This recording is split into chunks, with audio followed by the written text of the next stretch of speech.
હજી તો દુકાનનો પહેલો દિવસ છે ત્યાં બાકીમાં વસ્તુ માંગવા મળ્યા. ભલા દાદા હવે હિસાબ હરખો રાખ્યો, 5 રૂપિયા આવી ગયા.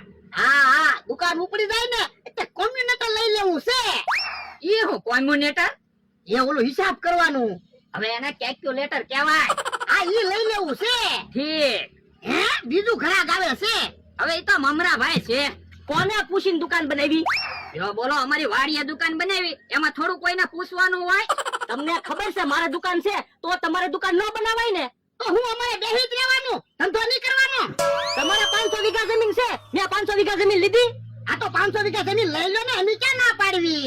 હું કાંઈ તમારી જેવો માણા નથી કે કોકના ધંધામાં આડો પગ કરું. હવે ઈ વાત જવા દો ને, તમે વસ્તુ હું લેવા આવ્યા ઈ કયો ને.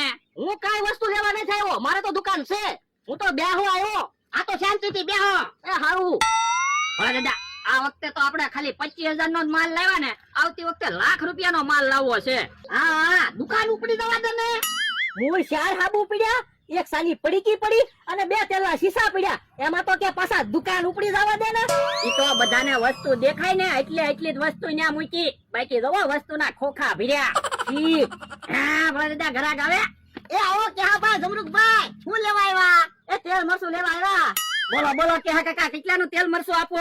એ 3 રૂપિયાનું તેલ ને 2 રૂપિયાનું મરચું આય. એ હારું. કે હા કાકા, જમરૂક કાકા, ગમે એ વસ્તુ લેવી હોય ને અમારી દુકાને જ આવજો, બધી વસ્તુ મળી રહેશે. એ વાંધો નહીં. કે હા કાકા, જમરૂક કાકા, હું તે મારી દુકાને બધી વસ્તુ રાખું હો. પણ મમરા અમારે અહીંયા દુકાન ઓરી પડે ને એટલે. લ્યો કે હા કાકા, 5 રૂપિયાનું તેલ મરચું. હે, 5 રૂપિયાનું એટલું તેલ મરચું? હે, 5 રૂપિયાનું એટલું તેલ મરચું આપ્યું? હું તો મારી દુકાને 5 રૂપિયાનો આખો વાટકો ભરાય ને એટલું તેલ મરચું આપું. એ મમરાભાઈ, તમે જાવ જો તો, અહીંયા નથી બેવાનું, જાવ. એ હારું. કે હા કાકા, લાવો પૈસા તો આપો. એ પૈસા બાકી ને પૈસા પેલા આપો હાલો. તો મારે તેલ મરચું નથી જોતું. તો પણ તારે પેલા કહેવાય ને. હવે તો તેલ ને મરચું ભેગું થઈ ગયું. તો પણ પૈસા બાકી રાખી દે ને, હાંજના આપી દેવું. ના રે ના, પૈસા બાકી ને હો. તા તો એટલે ગણને લેતા તો મરચામાંથી તેલ કાઢીને શીશામાં નાખી દેવી.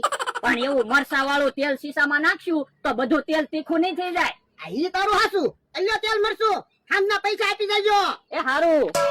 તમે કે ભોળા દાદા પેલા પૂછી લેતા હોય તો વસ્તુ બાકીમાં લેવાની છે કે રોકડે?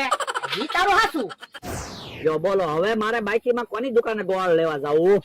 હું વિચારો બકુલભાઈ. તો હું ભોળા દાદાની એની દુકાને 5 રૂપિયાનો ગોળ લેવા ગયો તો સાખવા આપે, મથાળીમાં જરાક તો ગોળ આપ્યો. એને તો મારી ગાડી કરી. કેમ? તો હું દુકાન બનાવીને બેઠા. મારે ઈ એક ઘરાક હારું હતું, એના ખાતામાં હું પૈસા વધાર્યા કરતો, ત્યાં તો હવે દુકાન બનાવીને બેઠા. જો બોલો, અને વળી પાછા બાકીમાં આપવાની ના પાડે. મને કે દુકાન ઉપડી જાય પછી બાકી આપી. મને એમ કીધું દુકાન ઉપડી જાય તો સારું. તો પણ કાક દુકાન બંધ થાય એવું કાક વિચારો ને. હું તમને ઈ જ કહું છું, કાક વિચારો, દુકાન બંધ થવી જોવે. મારા મગજમાં એક પ્લાન આવ્યો. હું? ઓરાવો. હા એમ થાય લ્યો. હાલો હાલો હાલો. ભોળા દાદા તમારે ખાવું હોય તો ખાઈ લો, હું દુકાને બેહું. પણ લ્યા બેઠા બેઠા હું ભૂખ લાગે પછી ખાવા જાવ. મને તો ખાવાની વસ્તુ હામી પડી હોય ને તો બહુ ભૂખ લાગે. તને તો ભૂખ લાગે જ તે ને. એ હારું પછી ખાયો. હે, બકુડો ને મમરાભાઈ કેમ પાછા આવ્યા? કાક વસ્તુ લેવા આવ્યા છે. એટલે કેમ આવ્યા?